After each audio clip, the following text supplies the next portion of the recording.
આજે હું 25 વર્ષથી સંયુક્ત પરિવારમાં ખેતી કરું છું। મારી પાસે 30 થી 32 વીઘા જમીન છે।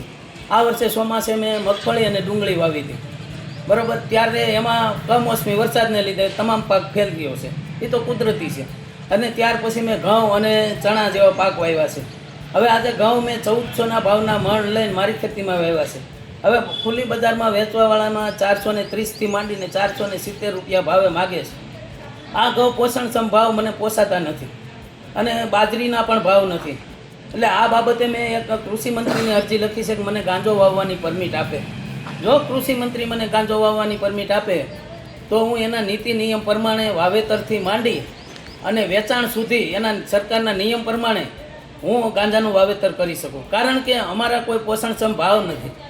આજે સરકાર એવા બણગા ફૂંકતી હતી કે 2022માં ખેડૂતોના ડબલ ભાવ થશે, એને બદલે ખેડૂતો દેવાદાર થયા છે। અત્યારે ખેડૂતોને તમામ પાકો આવી ગયા છે, એક પણ પાકનો ભાવ નથી પોષણક્ષમ અને ખેત પેદાશોના ભાવ નથી। એની સામે ખેતીની વસ્તુ દવા ખાતર બિયારણ લેવા જાય તો 3-4 ગણા ભાવ વધી ગયા છે। એટલે ન છૂટકે ખેડૂતોને ભારતનું બંધારણ ન હોવા છતાં અમારે આ માગણી ખેડૂતો પાસે કરવી પડે છે। કારણ કે આવતી પેઢીના કોઈ પણ બાળકો ખેતી કરવા તૈયાર નથી અને જો ખેડૂત પોતે જ ખેતી છોડી દેશે તો હવે સરકાર બમણી આવક કોની કરશે?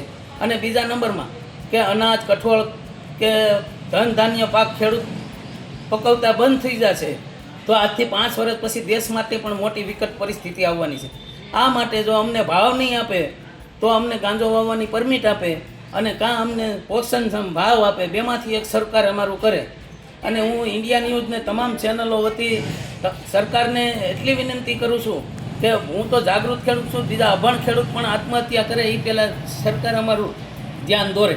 જય જવાન, જય કિસાન।